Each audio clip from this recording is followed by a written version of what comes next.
Hello everyone, good afternoon. তো তোমরা সবাই কেমন আছো? আশা করি ভালো আছো। তো আমিও ভালো আছি, সুস্থ আছি।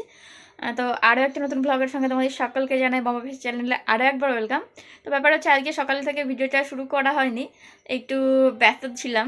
তো এখন এই যে একেবারে রেডি হয়ে তারপর তোমাদের সঙ্গে কথা বলছি। তো বেরোবো কিছুক্ষণ পর। টুকি এখনও রেডি হয়নি। তো ব্যাপার হয়েছে কি বলো তো, মানে আজকে হচ্ছে আমার নকাকি শাশুড়ির ছেলের হচ্ছে আশীর্বাদ। তো ওই জন্য একটু টুকির দেরি হয়ে গেছে, ও ওখানে কাজ বাজ করছে। তো ও এখনও রেডি হয়নি, তো ও রেডি হবে, তো তারপরে একসাথে বেরোবো। তো আমি হয়ে গেছি রেডি। আর এই যে আমার ব্যাগও গোছানো কমপ্লিট। তো চলো আজকে সারাটা দিন তোমাদের সঙ্গে শেয়ার করবো। এই যে এখন আমরা বেরোবো, টুকিও এদিকে রেডি হয়ে গেছে, এদিকে তাকাও। তো এখন এই যে বাজার পর্যন্ত আমাদের রেখে আসবে তোমাদের দাদাভাই, মানে আমার বর। তো তারপর ওখান থেকে হচ্ছে দেখি অটোতে বা টুকটুকিতে কিছু একটা যেতে হবে। তো যেটাই যায় না কেন তোমাদের সঙ্গে শেয়ার করবো। একই বেরোতে দেরি হয়েছে, তারপরে আমরা টোটোতে এসে অনেকক্ষণই বসে আছি। কখন টোটো ছাড়বে তার কোনো ঠিক ঠিকানা নেই। তো দেখি কখন পৌঁছাই। আমরা পৌঁছে গেছি, অনেকক্ষণই হলো, এসে সবার সাথে গল্প করছি। তো চলো তোমাদের দেখাই এখানে কে কে আছে।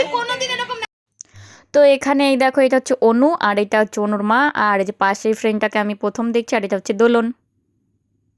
আর এই দেখো, মানে ব্রাইড রেডি হওয়ার পরে ও একটা বোনকে রেডি করছিল। আর এই যে ব্রাইড পুরো রেডি। তো ব্রাইডকে কেমন লাগছে, মানে আমার সাজানোটা কেমন হয়েছে, তোমরা কমেন্ট করে জানিও।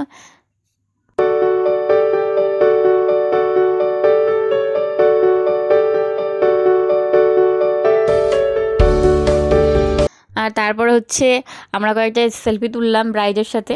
আর এই দেখো এখানে যে ফটোশ্যুট চলছে ব্রাইডের। আর আমরা এখানে মানে ক্যামেরার পেছনে আমরা সবাই বসে বসে গল্প করছিলাম। তো বর চলে এসছে দেখতে যাব বলে। তো বর আসার আগে পূজা আমার ফ্রেন্ডের নাম, তো ও কয়েকটা ছবি তুলে নিচ্ছিল। তো তোমাদের সঙ্গে সেগুলো একটু শেয়ার করার চেষ্টা করলাম। তো এই দেখো বর এন্ট্রি করছে। তো আমি তো ওখান থেকে উঠে এসে তোমাদের সাথে শেয়ার করব বলে ভিডিও করার জন্য চলে আসলাম, যে চলো এবার বর আসছে সেটাই ভিডিও করি। তো এই দেখো পূজার বর এখানে বসে আছে, তো বরেরও ফটোশ্যুট চলছে। আর এইদিকে সব ফটোশ্যুট করার পরে হচ্ছে দুজনকে আশীর্বাদ করছে। তো মেয়েকে ছেলের বাড়ির পক্ষ, আর ছেলেকে মেয়ের বাড়ির পক্ষ, এখানে আশীর্বাদ চলছে। তো তারপর একটু আমরা নেচেও নিলাম সবাই মিলে, সব ফ্রেন্ডরা মিলে। বান্ধবীর বিয়েতে গেছি আর একটু নাচবো না, তাই কখনো হয়? ব্যাপার হচ্ছে গানটার সাথে যদি ভিডিওটা থাকতো তাহলে মানে দেখতেও ভালো লাগতো। গান ছাড়া নাচের ভিডিও দেখতে কেমন একটা বোকা ফিল হয়, নিজের বোরিং লাগে।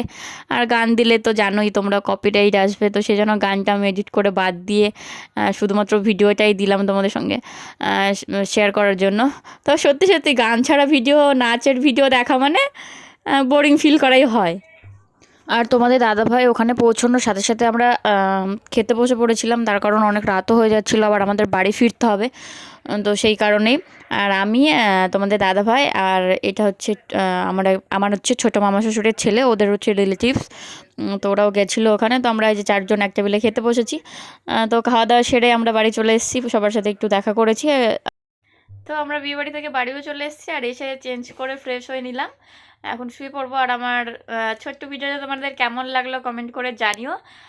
যারা আমার ভিডিও নতুন দেখছো, মানে আমার চ্যানেলে যারা নতুন, তারা আমার চ্যানেলটা সাবস্ক্রাইব করে বেল আইকনটা প্রেস করে দিও, যাতে আমি ভিডিও আপলোড করার সাথে সাথে তোমাদের কাছে নোটিফিকেশন পৌঁছায়, আর তোমরা আমার ভিডিওগুলো সবার আগে দেখতে পারো। তো কালকে আবার তোমাদের সঙ্গে আরও একটা নতুন ব্লগের সঙ্গে দেখা হবে। তো আজকের জন্য এখানেই টাটা। সবাই ভালো থেকো, সুস্থ থেকো।